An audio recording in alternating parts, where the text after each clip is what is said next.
शिया चांद कमेटी के सदर मौलाना सैफ अब्बास नकवी ने एक अहम अपील जारी करते हुए कहा है कि सभी लोग एसआईआर के लिए दरख्वास्त फॉर्म बिल्कुल सही तरीके से भरकर जल्द से जल्द अपने अपने बीएलओ को जमा करें। मौलाना ने कहा कि एसआईआर फॉर्म भरना हर शहरी की जिम्मेदारी है, क्योंकि सही और ताज़ा तरीन वोटर लिस्ट न सिर्फ इंतखाबी अमल को मजबूत बनाती है बल्कि हर शख्स के जमहूरी हुकूक का तहफ़्फ़ुज़ भी करती है। उन्होंने बताया कि अक्सर छोटी छोटी गलतियां या देरी की वजह से लोगों के नाम वोटर लिस्ट से छूट जाते हैं, इसलिए सभी लोग वक्त रहते फॉर्म भरकर जमा करें, ढिलाई ना करें। सैफ अब्बास ने यह भी कहा है कि एसआईआर में अपनी जानकारी सही दर्ज करें ताकि मुस्तकबिल में किसी भी किस्म की दिक्कत का सामना ना करना पड़े। मौलाना सैफ अब्बास नकवी ने लोगों से अपील की कि इस काम को हल्के में ना लें। ये बहुत जरूरी है कि हर इंसान एसआईआर फॉर्म भरकर जल्द से जल्द बीएलओ तक पहुंचा दे। यही हमारी शहरी जिम्मेदारी और जमहूरी हिस्सेदारी की बुनियाद है।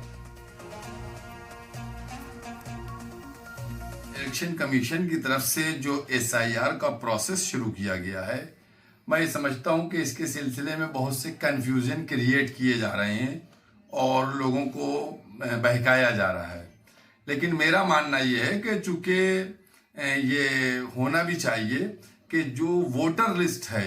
उसको रिफाइंड होते रहना चाहिए, कि जो लोग दुनिया से गुजर गए हैं उनके नाम कट जाएं, जो लोग ने दूसरी जगह जाकर रहने लगे हैं वो उनके नाम हटा दिए जाएं, जो लोग नए आके रह रहे हैं उनके नाम ऐड किए जाएं। तो अगर ये प्रक्रिया चल रही है एसआईआर के तहत इलेक्शन कमीशन की तरफ से, तो मैं समझता हूं इससे किसी को दहशत में नहीं आना चाहिए, बल्कि मैं तो ये समझता हूं जो लोग कह रहे हैं कि वोट कटने के लिए